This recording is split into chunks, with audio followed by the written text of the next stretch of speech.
Hai semua, perkenalkan aku Sabina, aku mahasiswa kebidanan semester 7. Nah, di sini aku mau memberikan tips nih untuk bunda-bunda semua bagaimana untuk memilih terapi komplementer yang aman dan legal untuk bayi bunda.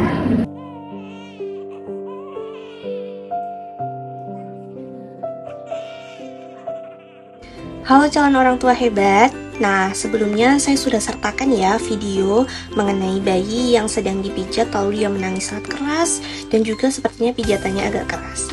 Nah, jadi itu merupakan salah satu terapi komplementer yaitu pijat bayi.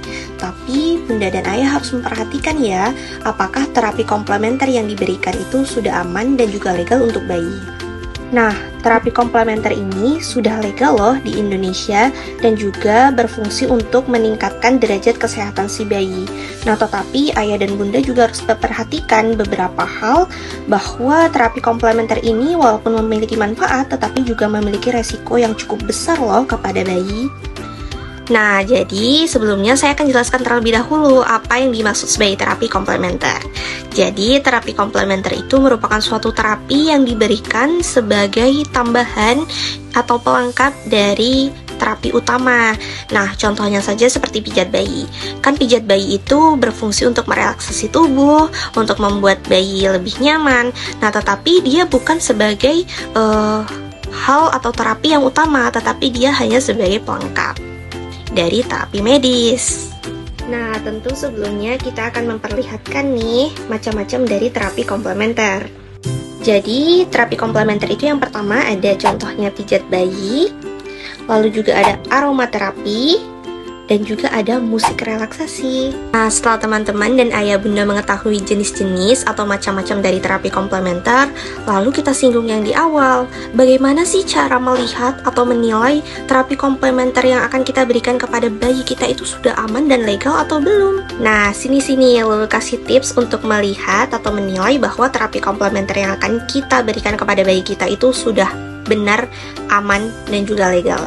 Yang pertama, pastikan terapisnya sudah berizin dan juga bersertifikasi. Nah, yang pertama, pastikan terapis itu kompeten dan juga berizin.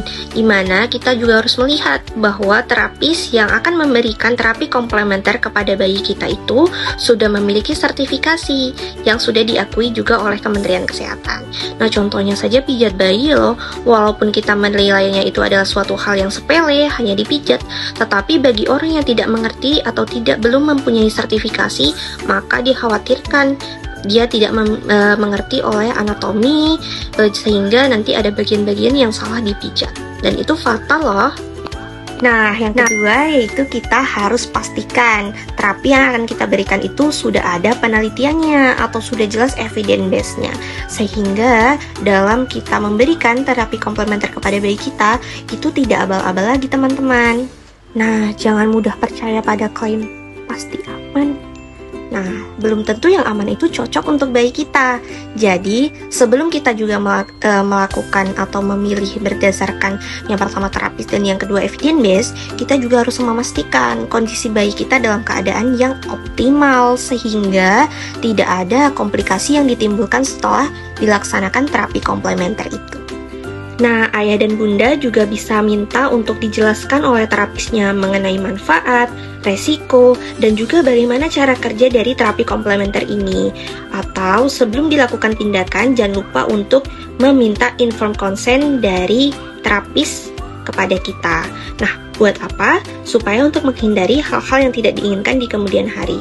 Nah, seperti yang juga sudah saya sampaikan tadi, bahwa pastikan juga kondisi anak kita dalam keadaan yang prima. Nah, tapi ada juga loh yang harus dihindari dalam melakukan terapi komplementer ini. Yang pertama, jangan mengoles minyak esensial murni langsung ke kulit bayi. Yang kedua, jangan mau menerima ramuan herbal yang belum teruji oleh BPOM. Nah, yang ketiga, jangan lakukan pijatan yang berbahaya, totok atau akupresur kepada bayi yang belum teruji oleh BPOM ataupun belum memiliki sertifikasi tertentu. Nah, menjadi orang tua berarti belajar setiap hari. Nah, tentunya kita juga harus memastikan loh, apa saja yang akan kita berikan kepada bayi kita itu sudah teruji dan juga aman. Nah, yang perlu ayah dan bunda dan juga teman-teman ingat bahwa belum tentu yang semua herbal itu akan aman, tetapi harus yang sudah teruji. Kesehatan bayi tanggung jawab kita bersama. Terima kasih, happy watching!